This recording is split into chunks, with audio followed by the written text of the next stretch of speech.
Okay, in today's first match in the Rugby World Cup, Samoa are playing Chile in Bordeaux. Temperatures have risen again, so water breaks were brought in after every 20 minutes of play, which is what we saw last weekend in the heatwave. Now, this game is a tale of two halves and yellow cards.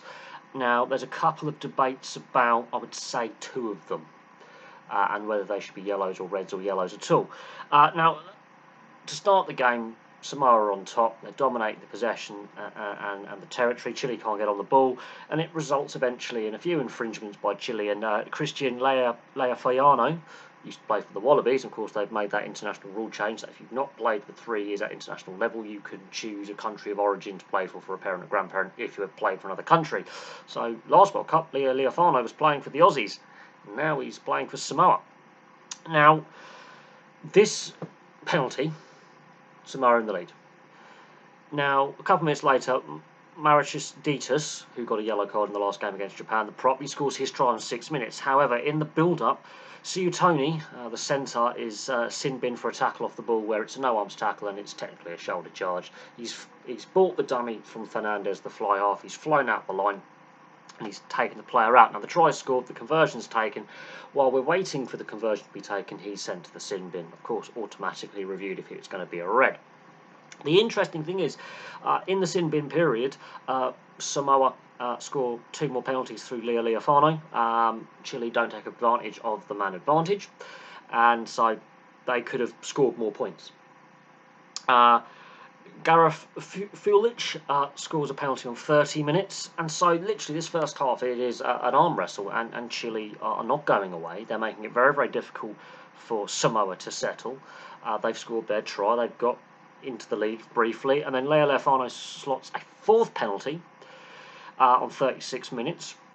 Samoa are in a game. They're not free flowing. They're not controlling possession. A lot of sloppy handling errors. And again, we can debate about the amount of rugby at international level both these sides have played over the last few years. We can debate that. But then the Paya Ayua try, literally on the stroke of half time. It's a great kick through. The Chilean defence are flying up. There's space in behind, and that's great awareness of that space in behind. They've also got an overlap as well. Should they have wanted to go through the hands, they've gone through the kick.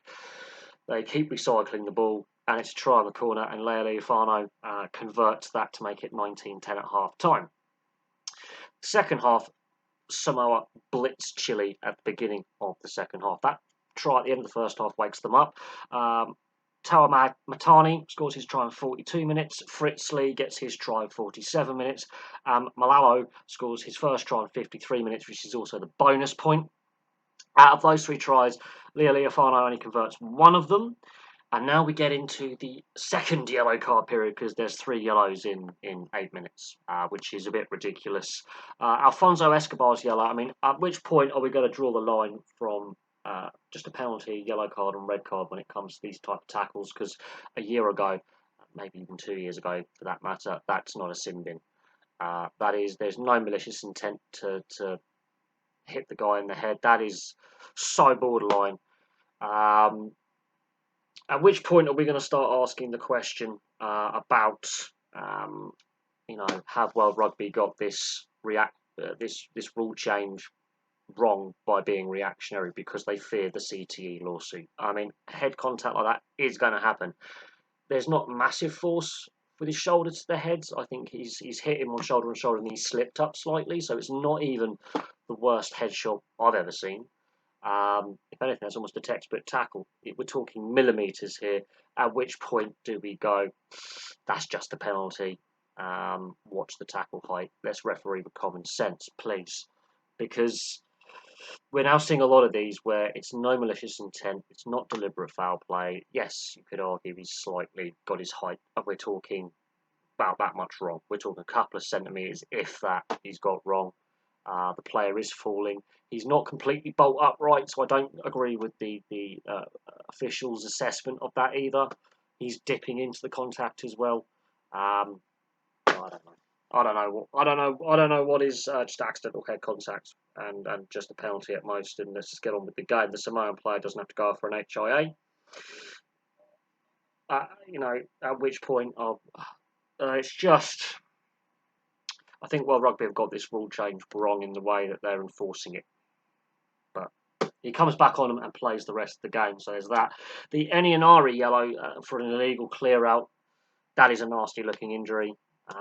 Should that have been upgraded from a yellow to a red?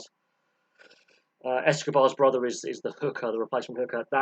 The other Escobar, his leg and his hip should not bend in that way. Because Enianari and there's another player coming in with the clear out collapse their weight on a vulnerable player in a vulnerable position. So it's not they're not driving upwards to move him away from the ball. They're driving downwards, and they collapse 2 Samoans worth of weight on basically lower leg and hip. After last night's leg injury in the game last night, should that have been upgraded? Then we get to the Henestrosa yellow for repeat infringement. He's only been on the field for about 60 seconds. There was a team warning much earlier in the half. Samoa have obviously had a fair few infringements as well. Were they given a team warning? I don't know. I don't think it's fair on him as that particular player who's just come on the field. But I don't know. I think the Enianari one as well, that yellow card. The fact that the 2 touch judges and the on-field ref had to confer, and they've been told we've seen potential foul play. We're reviewing it. It meets the threshold. Yet the on-field ref goes, that's just a penalty. When a player has been carted off injured with a nasty injury, and his 2 touches going. But if we've called it for reaching the threshold, it has to be a yellow. And the on-field ref, his 2 touches are saying, give it a yellow. We've been told it reaches the threshold by another official in the bunker. When they're conferring, unlike that referee is not having a good performance, in my opinion. That was bizarre that they spent that long conferring with each other, especially when they've been told it meets the threshold. It has to be a yellow minimum. But the yellow cards really disrupted a good 10, 12 minute period in the second half. Then there's the disallowed try for the knock-on by Malola on 79 minutes off the back of a rolling maul. Then he finally gets his try on 80 minutes because there was a penalty advantage with that. And Sopawanga converts. Leo Leofano, he took some big hits, clean hits in the game. The Chileans were targeting him defensively. When he had the ball, they were really hitting him hard. Chile, I think, the score line does flatter Samoa a bit because Samoa weren't fluent in the first half, and there was a period of the second half where they allowed the game to meander and they lost their intensity. There was just a 10-12 minute spell at the beginning of the second half where they just blitzed the scoring. Other than that, Samoa weren't overly impressive, I don't think, but again, that lack of rugby in recent months, they've only had a handful of tests, and in the last 4 years, I think they've only had 11 test matches, so they have not played a lot as a group. I think Chile have actually played more test matches in the last World Cup cycle than Samoa because Chile had to go through a qualification process to get to this stage, plus their warm-up games. Samoa were hot and cold in this game. On the yellow card side of things, I think the tackle off the ball yellow, I don't think we see anything further from that. The Escobar yellow, I don't think we see anything further from that. The Enianari yellow, we might see something further from that. And the Henestrosa one is just unfortunate that he's the player that's picked up the repeat infringements when he's just got on the field and been involved in a couple of rucks and tackles. But are the World Rugby allowing the refs to be too card happy? Are we getting that balance right with player welfare? So Escobar, Inari, and Sutini's yellow cards. But I mean, if we are to judge, especially in Escobar's case, every single bit of accidental head contact with no malicious intent as yellow worthy, there's going to be a game where we have multiple yellows for the same incident, where we start running out of players on the field, and it does end up being sevens. Have World Rugby been a bit too reactionary and basically taken away common sense from refereeing and say it's got to be black and white? Because I think the yellow cards did have an impact on how the game played out, not necessarily on who wins and who loses, but on how the game flowed. The second half was a mess for about 20 minutes because of all the yellow cards.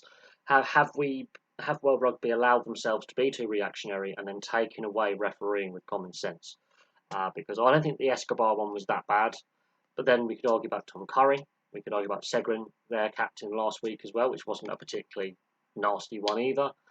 And then we look at Tom Curry's been upgraded to a red, which was ridiculous in my opinion. I think World Rugby have got that rule change wrong. But we'll see how it affects later games in the tournament. Anyway, thank you very much for watching.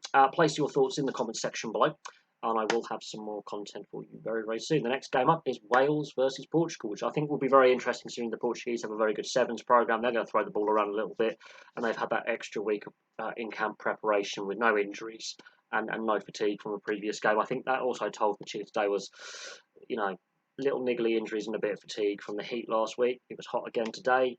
You could see in the second half they were starting to look a little bit tired, but they gave it their all and were still great value when they did have the ball. They were showing a bit in attack and were quite threatening. So there we go. Thank you very much for watching, and I'll have some more content for you very, very soon.